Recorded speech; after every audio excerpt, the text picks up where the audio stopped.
এখন আমার নামে মামলা হলো, আমি বাইতুল মোকাররমের উত্তর গেটে ককটেল মেরে পালিয়ে গিয়েছি। আমি লক্ষ জনতার মঞ্চে সাক্ষী রেখে বলছি, আল্লাহর কসম, জীবনে আমি ককটেল চোখে দেখি নাই। পত্রপত্রিকায় ছবি দেখেছি, কিন্তু ককটেল দেখি নাই। আর মামুনুল হককে গ্রেফতার করেছে মোবাইল চুরি আর মানিব্যাগ চুরি মামলায়। গ্রেফতার করে তারা রিমান্ড করার সময় আবার বলে যে, হুজুর কিছু মনে করেন না, আমাদের তো সরকারের খুশি রাখা লাগে। তাদের উপরে সরকার খুশি হয়ে তাদেরকে পদোন্নতি দিয়েছে। এই পৃথিবীতে সব মানুষ আল্লাহর কাছে প্রিয় না। কিছু মানুষ তার বিবির কাছে প্রিয়, কিছু মানুষ সন্তানদের কাছে প্রিয়, কিছু মানুষ আছে তারা তাদের দলের কাছে প্রিয়, কারণ তারা বিবি বাচ্চার হক আদায় করে, দলের হক আদায় করে। নেতা তার হক আদায় করে, কর্মী হিসেবে নেতার কাছে সে প্রিয়। দলের জন্য সময় দেয়, দলের জন্য অর্থ ব্যয় করে, দলের জন্য রক্ত ব্যয় করে, দলের জন্য প্রয়োজনে জীবন দেয়। দল তাদের উপরে খুশি, এক সময় তাদেরকে পদোন্নতি দেয়, অথবা সংসদ সদস্যের পদ তাকে উপঢৌকন হিসেবে দেয়, অথবা তাকে মন্ত্রিত্বের পদ দান করে। কিছু মানুষের উপরে সরকার খুশি থাকে, সরকারের কর্মচারী হিসাবে সে সরকারের পা চাটা গোলাম হয়, সরকারকে খুশি করে যায়। প্রয়োজনে জুলুম করে, অত্যাচার করে, খুন করে, গুম করে, মানুষ হত্যা করে, নির্দোষকে পাহারা দিয়ে জেলখানায় ঢুকায়, আর দোষীকে পাহারা দিয়ে বিদেশ তাড়ায় দেয়, বিদেশ পালাবার রাস্তা খুলে দেয়। নির্দোষকে হয়রানি করে, তারা দেখে শুনে রাখে সরকারের খুশি করার জন্য, আর দোষীকে নিরাপত্তা দিয়ে বিদেশ পাঠায় দেয়, তাও সরকারের খুশি করার জন্য। এতে তার যা করণীয় সব করে।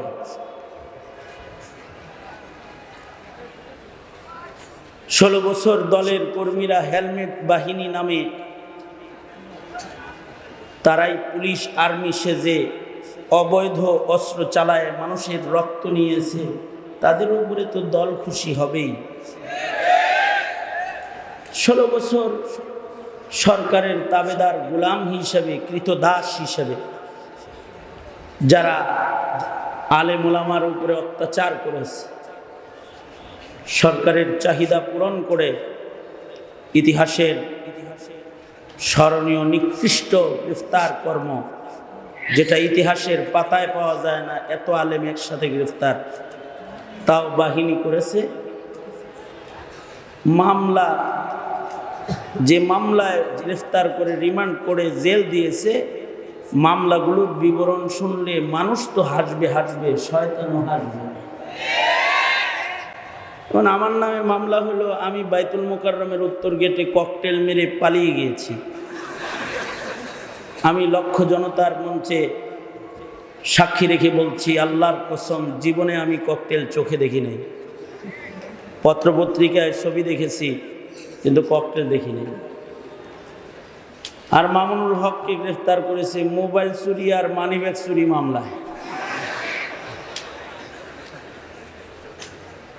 গ্রেফতার করে তারা রিমান্ড করার সময় আবার বলে যে, হুজুর কিছু মনে করেন না, আমাদের তো সরকারের খুশি রাখা লাগে।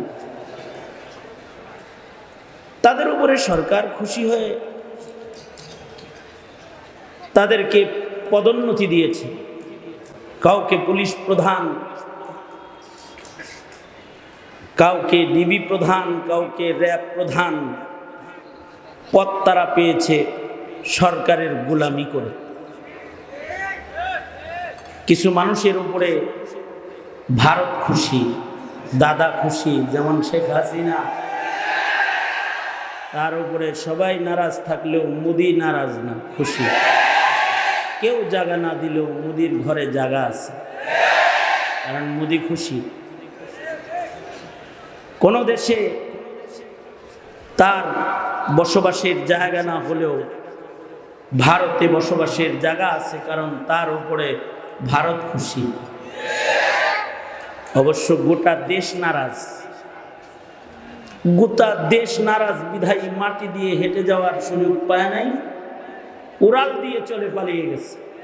কারণ কোনো মানুষের নজরে পড়লে, কিছু সাথে না থাকলে থুথু মারার সম্ভাবনা আছে।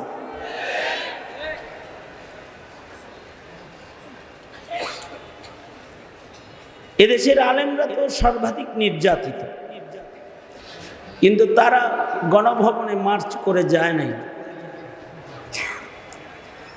৭২ সাল থেকে আমাদেরকে রাজাকার বলে, টুপি আর দাড়ি, পাঞ্জাবি, এরা সব রাজাকার। কওমি মাদ্রাসার ছাত্র আলেম উলামা রাজাকার বলে তাদের গালি দেয়, রাজাকারের বাচ্চা বলে।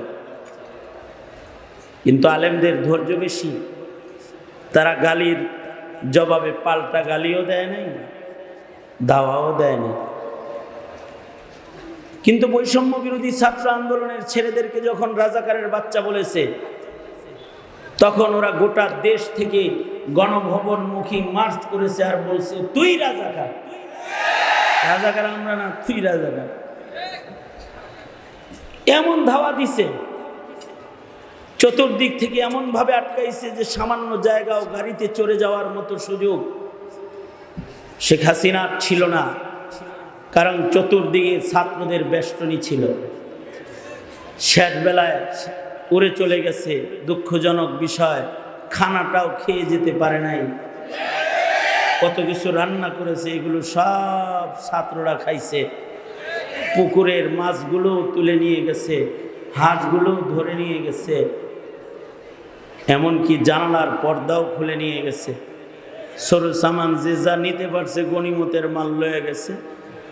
হাসিনার বিছানায় শুয়ে জুতা পায়ে সেলফি তুলে জালেম তাড়ানোর আনন্দ আর উল্লাস তারা প্রকাশ করেছে। গণভবন দেখলে বড় করুণা লাগে।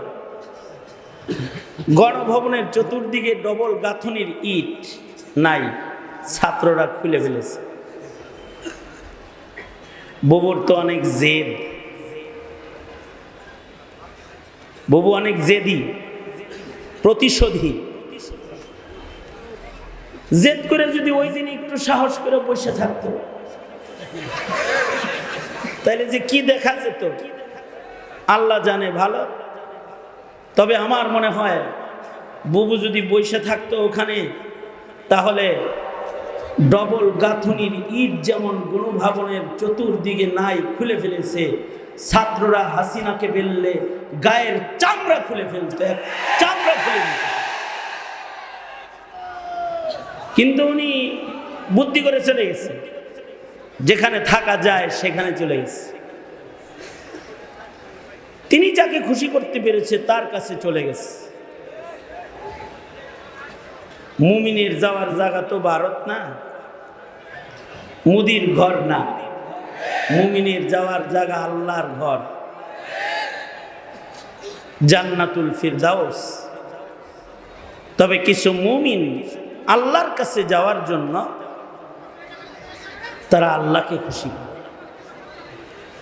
কিছু মুমিনের উপরে আল্লাহ তাআলা খুশি। যাদের উপরে আল্লাহ খুশি এরাই সফল। পৃথিবীর সকলকে খুশি করেও যদি আল্লাহ নারাজ হয়ে যায় তাহলে জিন্দেগি বিফল। আর আল্লাহ যদি খুশি হয়ে যায় তাহলে বান্দা সফল।